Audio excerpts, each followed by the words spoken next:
দেখতে পাচ্ছেন ডিসকভার 150 গাড়িটি কিন্তু বিক্রি হয়ে গেছে কুড়িচুন হাট থেকে। হাটের কার্যক্রম মোটামুটি শেষ পর্যায়ে। আর কে কিনছে গাড়িটা মামা? আপনি কিনছেন? কতটা কিনছেন?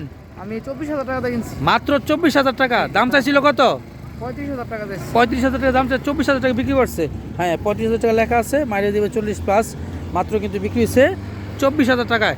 টাকা কার কাছ থেকে কিনছেন? আচ্ছা, ওনার কাছ থেকে কিনছেন। আপনি কোন জায়গা থেকে আসছেন?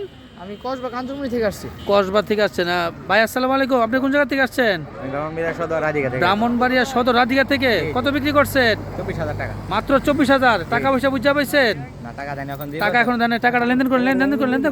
দেখতে পাচ্ছেন মাত্র 24,000 টাকায় কিন্তু এই মোটরসাইকেলটি বিক্রি হয়ে যাচ্ছে। উনি টাকা গুনতেছে, এর ফাঁকে দেখা এটা দেখাই মোটামুটি ভালো। 24,000 টাকায় যে গাড়ি পাওয়া যায় আপনাদেরকে একটা ধারণা দেওয়ার জন্য কিন্তু ভিডিওটা করা। এই দেন দেখছেন নি? মাত্র 24,000 এবং টাকা লেনদেন হচ্ছে কুড়িচুনি হাট থেকে কিন্তু মাত্র 24,000 টাকা। একেবারে সস্তা, পানির দামে গাড়ি বিক্রি হয়ে গেল। কুড়িচুমনি কসবা ব্রাহ্মণবাড়িয়া।